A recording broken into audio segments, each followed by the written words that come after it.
Welcome back to Geopolitical Owl, where behind every border lies a blueprint. I'm your host, and today we're diving into part 4 of our Armenia-Azerbaijan conflict series. 24 hours. That's all it took for Azerbaijan to erase a 30-year reality.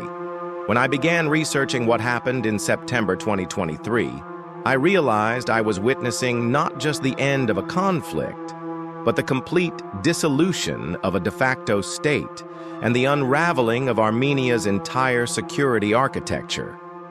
This is the story of the 2023 war, the final chapter of Nagorno-Karabakh, and Armenia's desperate search for new allies in a world where old promises proved worthless. On September 19, 2023, Azerbaijan launched what it called an anti-terrorist operation in Nagorno-Karabakh. In reality, it was a coordinated and final offensive intended to settle the conflict decisively. Speed was the weapon. Unlike the 44-day war of 2020, this campaign ended in just 24 hours. Azerbaijan's forces were modernized, unified, and strategically prepared. The Armenian fighters in Karabakh, weakened by months of blockade, shortages, and isolation, understood resistance was impossible. A surrender followed almost immediately. What happened next was one of the largest population displacements in the region's modern history. Over 100,000 ethnic Armenians, nearly the entire population of Nagorno-Karabakh, fled to Armenia within a single week.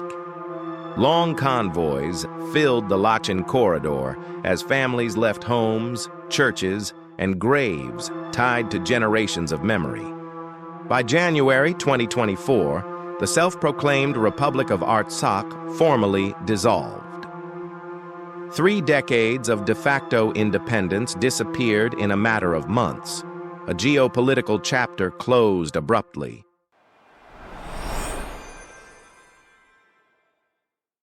To understand how this happened so quickly, we need to talk about the Lachin Corridor.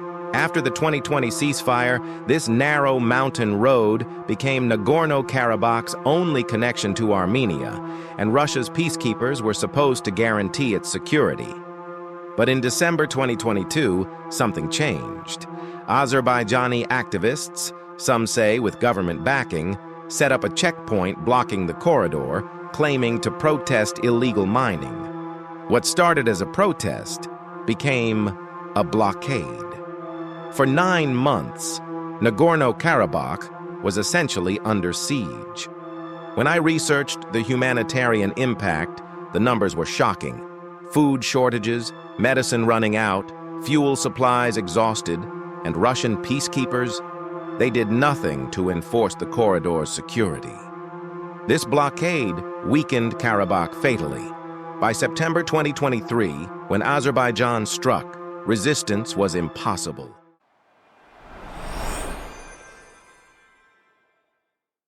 For Armenians, the real shock wasn't Azerbaijan's offensive, it was Russia's silence. Armenia had been Russia's closest ally in the South Caucasus for decades. They were members of the Collective Security Treaty Organization, CSTO, Moscow's equivalent to NATO. Russian military bases dotted Armenian territory. Russian border guards protected Armenia's frontier with Iran and Turkey. But when Azerbaijan moved in September 2023, Russia's peacekeepers, who were literally stationed in Karabakh, stood aside. Moscow issued statements calling for dialogue, but took no action. When I examined Russia's calculus, the logic became clear. Moscow was deeply engaged in Ukraine, its military stretched, and its international isolation growing. Azerbaijan, meanwhile, had strengthened its partnership with Turkey, a NATO member, and was supplying Europe with natural gas that Russia could no longer provide. Russia chose pragmatism over alliance commitments. In February 2024, Armenia made it official.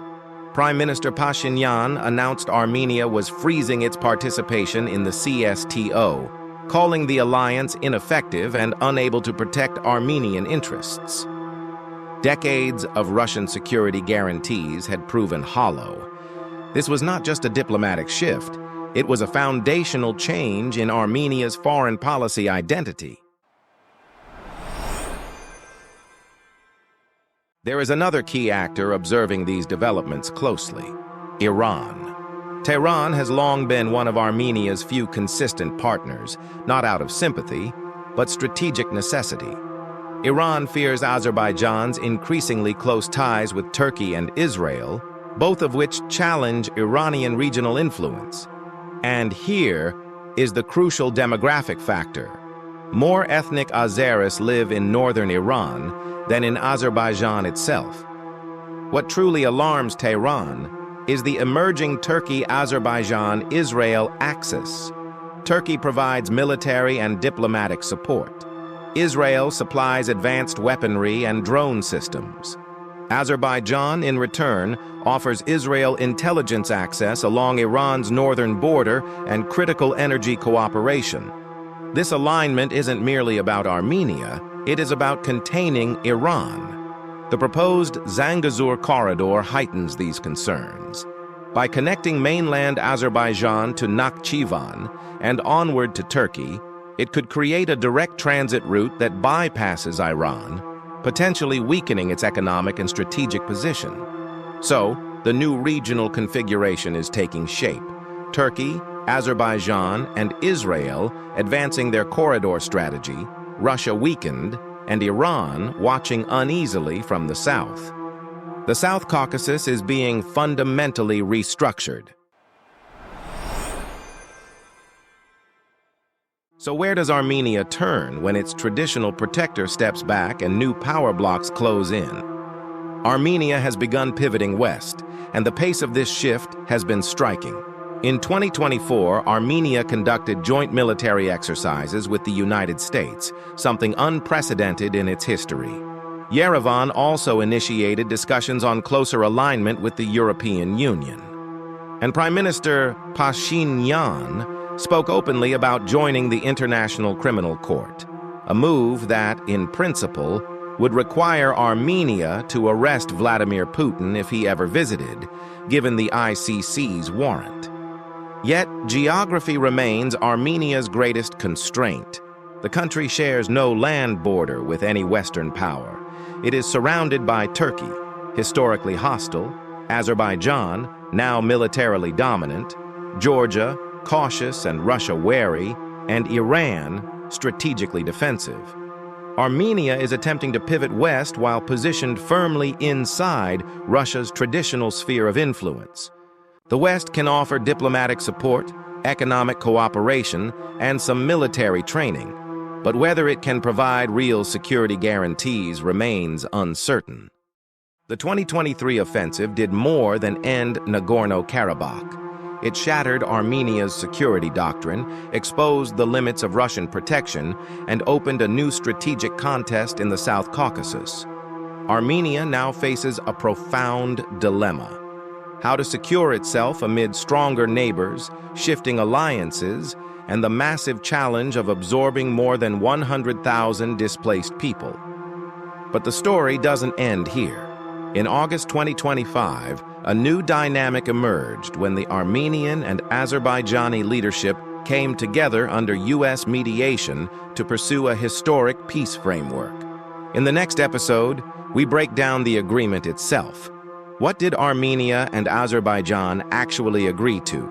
Why does the Zangezur Corridor provoke such intense geopolitical debate? And can the United States succeed where decades of Russian, European, and regional mediation have failed? Most importantly, what does this mean for the strategic balance involving Turkey, Russia, Iran, and the broader South Caucasus? Because this isn't just a peace deal.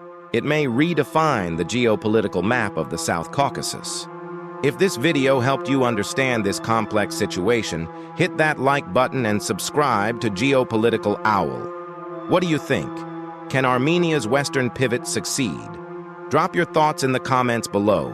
Remember, behind every border lies a blueprint. We're decoding them together.